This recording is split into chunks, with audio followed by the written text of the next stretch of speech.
Okay, now I was talking about split lines, which is a sixth method.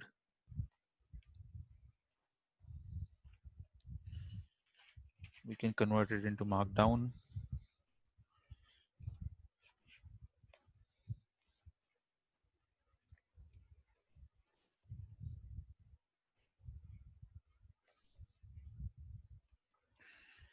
So split lines is basically used. Suppose I'm writing a string like s is equal to, and I'm giving this is Python session. And suppose I want to write multiple lines, and I'm entering in the next line like Python is awesome. We can create utilities using Python. So you can see that it is not accepting all these text in just one string. You can give it in just one line, but it will not be able to track that it is just one. These are different lines. Basically, we want to tell Python that these are different lines. You can use /n. Otherwise, I'm going to tell you one more thing, that you can also use triple quotes, triple single quotes or double quotes as well, and end it with the same syntax. Now Python can read it as different lines. So this will work. I think this is something new for you as well. And if I'm now writing s dot split lines, print s dot split lines, let's check the output. You can see that it has separated each line and appended in the list elements, appended as the list elements, and it, output is a complete list with the by separating the each line. This is also useful when you are working on text analytics or document processing, or it can be like if you are working on NoSQL databases like MongoDB, where you receive complete text. Just an example, if you are working on Twitter data and you are working on Twitter API and fetching the data from there using Python, then you will get the complete JSON documents, I mean JSON form of data, which you can store it in some database as well, or you can also work directly using Python terminal. There you have to process sometimes the text like this. You have to use split lines to split each line and append it separately in a list. So there, this method comes into rescue, because if you are going to create your own function or maybe on logic, it can be slow, but this split lines is very fast to separate out each line of text. So does this make sense? Yeah. So Kashish, last time, remember last week, we did a loop condition for that, right? For this similar kind of thing. So Yes. even there it would have worked, right? If we put the triple quotes. Yes, it should have worked, but I didn't tell you like at that point of time, because Yeah, you might get yeah, confused yeah. what are methods Correct, and how correct, to use yeah, them. correct. Yeah, got it. Yep. So let's proceed now. Yeah, but I will still recommend that there are some other methods as well for strings, which are very much useful, but I have not included it because it's out of scope for me to like include all the methods now. Correct. But you should definitely explore them as well. Yeah, sure, sure. Yeah. Now coming to tuple methods, there are just two methods that are there for tuple. To confirm that, I'm creating this tuple which contain multiple characters, like this is Python session, Python is awesome. Now I'm printing it. So this is of class tuple. And to check the tuple methods, we can write t dot press tab, and there are only two methods that exist for tuple. Now we are first method was count and second was index. So for count, it basically checks how many occurrences of each string are there, or each value is there in complete tuple. So basically, if I am checking t dot count, it will check the occurrences of Python in t tuple, which is this, and it will return the count of it. So Python is coming twice, one here and second time here. So it will return the answer as 2. Similarly for is, here it is is and here is it is ISS. So it is different. So it will not count it like this is also. So it will just consider one occurrence of is. So it is returning me 1. This is very simple method. I think you can explore it more. Then coming to index, index method searches for the given element in a tuple and returns its position. Index method, and there is also an index method in strings as well. Both the methods are quite similar, so you can like take reference from here as well.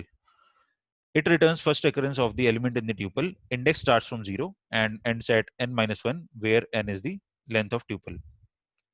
We already know that indexing in Python starts from 0, so it works in similar fashion itself. We are defining a tuple with again different elements, and then we are checking what is the index of this keyword Python. If you remember, when we were discussing about string indexing, slicing, and dicing, there we were specifically mentioning the position of any string. But here it is opposite. We are now checking the position based on the values of this string. Now I'm checking the index of Python. So it will return me the first occurrence of Python. So it is coming at 0, 1, and 2. The answer will be 2 for this. Now, always when I run this statement, it will always return me the value as 2. But suppose I want to fetch out what is the position of Python after position 2. Like, I know that there is more occurrences of Python coming in this tuple. I want to check after position 2 what is the position of Python that is coming after this position 2. So I can mention t.index and then the same keyword that I want to check, and I want to start. This is basically start value for the index. So it will start searching for Python keyword from 0, 1, 2, 3. So it will start searching from this value, and from this value it will find out Python from this location. But it will not work like, maybe you are expecting that it will return 1 as the answer since it is starting the search value from this value, but actually it will find out the position from the very beginning. So the answer of this will be 0, 1, 2, 3, and 4. 4 will be the answer for this index. That was all for tuple methods. Coming to list methods, which is again very, very important, just like strings. That's why we have so many methods for list as well. So I'm going to discuss about 3 to 4 methods. Again, instead of tuple, I'm creating a list using square brackets. First method is append, which is used to append any element to the list at the end of the list. This is important to remember, that append always adds a element to the list at the end. If I'm writing l.append Python, so it will append a value after awesome. Let's verify. We can see that it has appended a value after awesome, which is Python. But this is very simple. Coming to clear, I think I have defined multiple methods to clear the list. First, first is the default method that I'm going to use.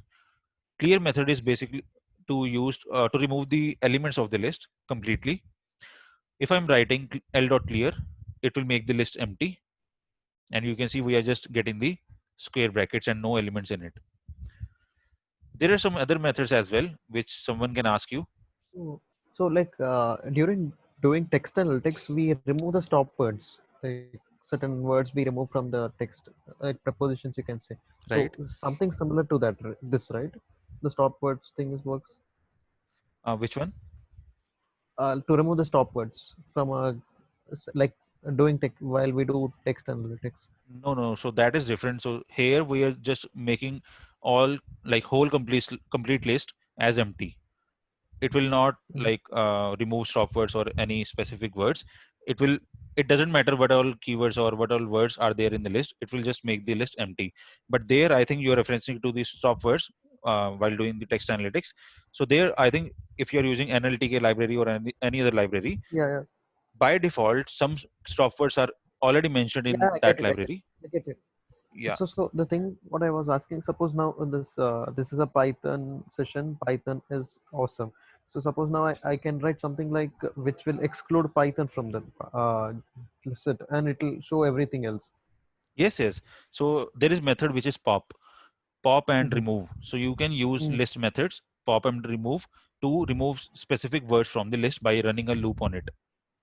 Got it. Got it. Yeah. Yes. Yes. And not the loop, I will show you like how to remove.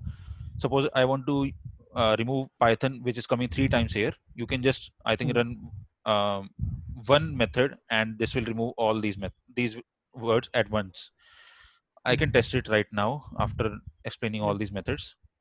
Sure, sure. Yeah. Okay, to clear the list, there are some other methods as well that I have defined it here. First is we can just write L is equal to square bracket. So basically, whatever the list that was there, we are making it as empty, or make basically, um, if I talk it like other way, we are creating a new list as empty list. So this method is also used to create an empty list, and basically it will, if you create an empty list, the previous list will be overwritten. So that makes the list clear. The other method is, you can also, this syntax is very rare, people are not aware about this syntax. You can also use assignment operator like multiply equal to 0. If you use this operator, again the list will be empty.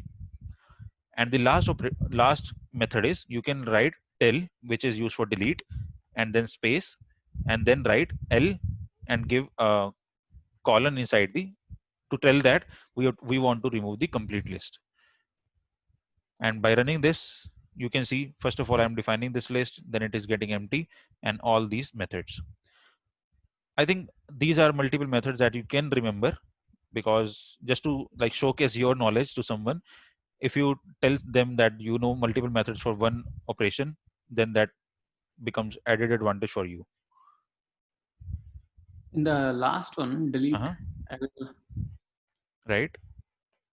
so does it like delete the list at all? Like if we type if we see the what's the type of L in this after this delete, so do we get a list, or it's like it does not exist Yes, at yes, all? it exists, but we have just deleted the elements of it by specifying this column. This column means we are referencing to all the elements of the list. Okay, okay. If we write L column 3, so it is 0, 1, 2, and 3, but it excludes the last position, so it will remove first 3 elements. Let's test. You can see that first 3 elements have been removed, other elements are still coming. So the colon is just used to reference that we are referencing to this complete list. Okay. We can still check the type, it will give us as a list.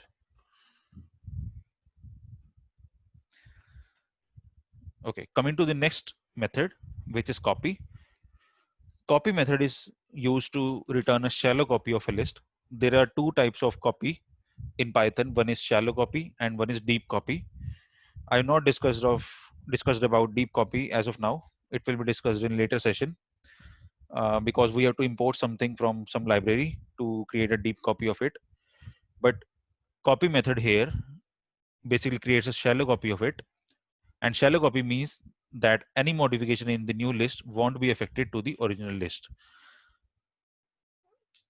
Means once we make a copy of it, both of the list will be different entities, and if we touch one of the list, it will not affect the other list. And we are creating a copy of L dot by using L dot copy, and we are storing it in M. By running this, so this is the basically syntax, and now here we can see different examples. So I've used the same example like this list, and I'm using same syntax L dot copy and storing it in M. And then again I'm printing print M and print L. And after that, I'm appending a element to this list L, and I'm appending Python in the original list, which is L, sorry. And then again I'm printing both the list, and in the next run I'm appending a new element. I can change this, I can write Python 3, and in the new list, which is the copy of L, we are appending Python 3 as the last element, and again we are printing the list. So we will see that if we update one list, it will not affect the other list. As it can be seen, first of all, M and L, these are the, L is the, uh, so this first list is the copy, second list is the original one, and then we are printing M and L. So M is the copy, and in fourth list, we are appending L, and then M and L.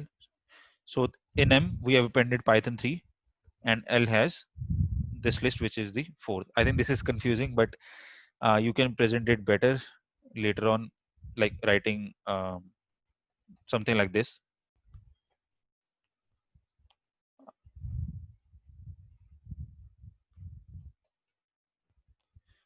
So you can like modify it later.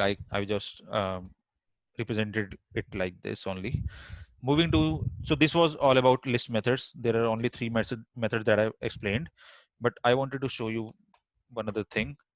So these are the list methods that are there. I was talking about remove and pop.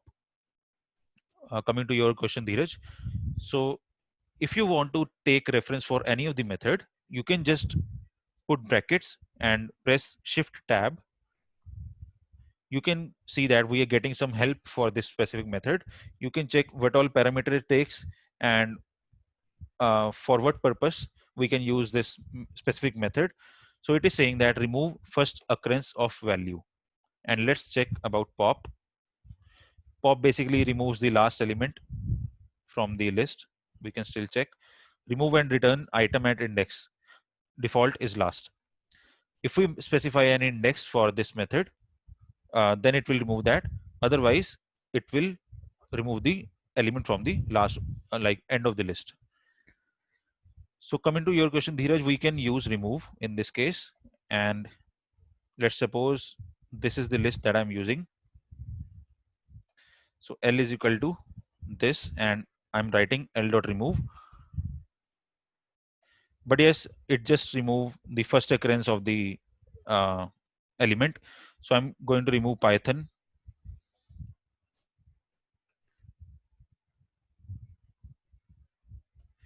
Let's run it once first.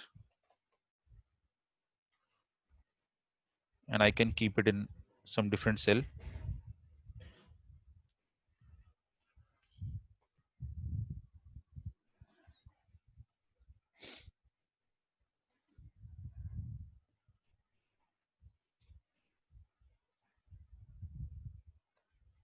Okay, now if I'm running L dot remove, you can see the first occurrence which was coming here after is has been removed.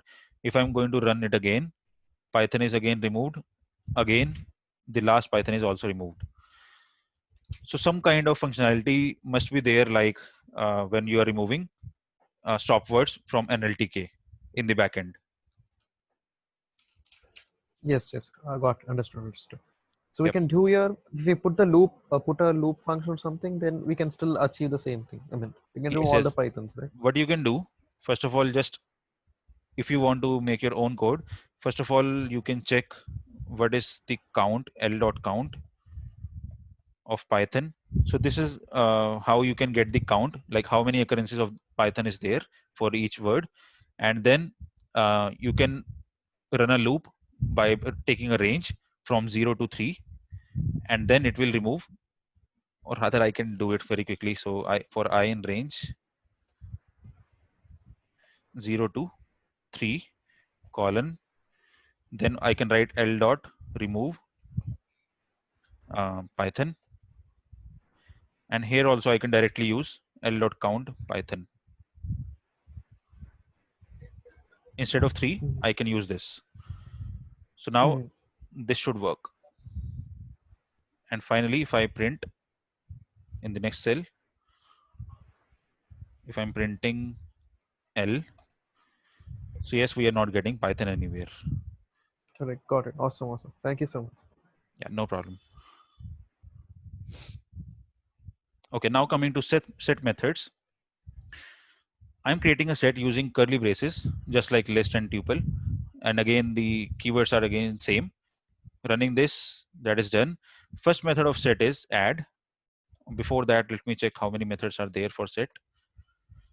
There are some like 10 to 15 methods for set as well.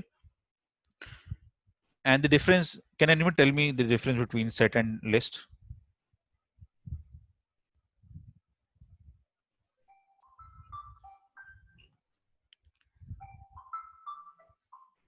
Set set and list. Yep. Set just holds the unique like unique items, right? Right. That is correct. It basically removes the duplicate values and just keep the unique values in it. That is correct.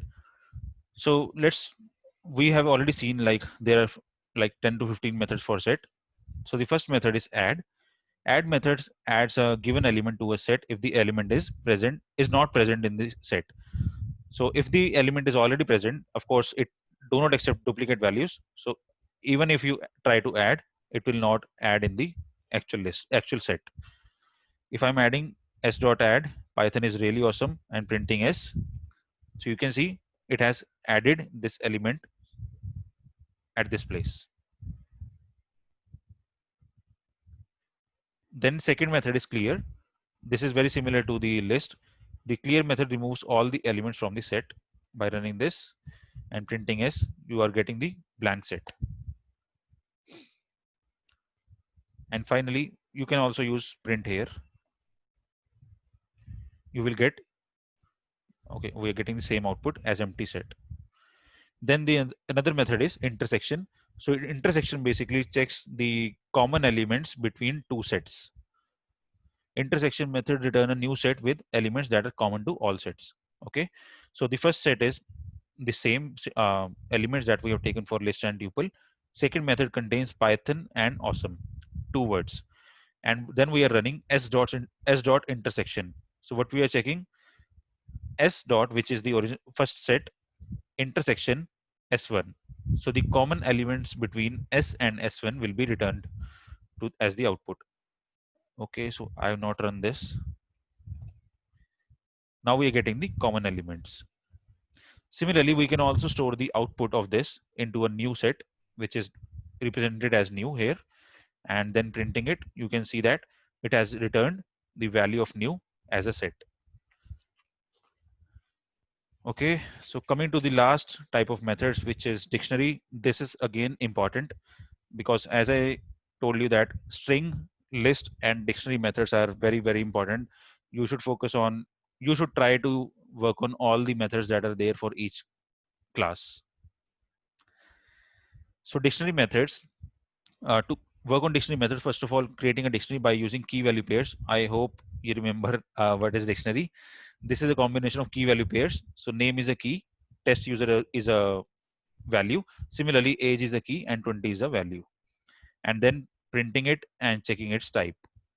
So it belongs to class dict, and these are respective key value pairs that has been returned as a dictionary. Now the first method is items. So items will return the complete key value pairs. If I'm running this, you can see that it is returning dict items.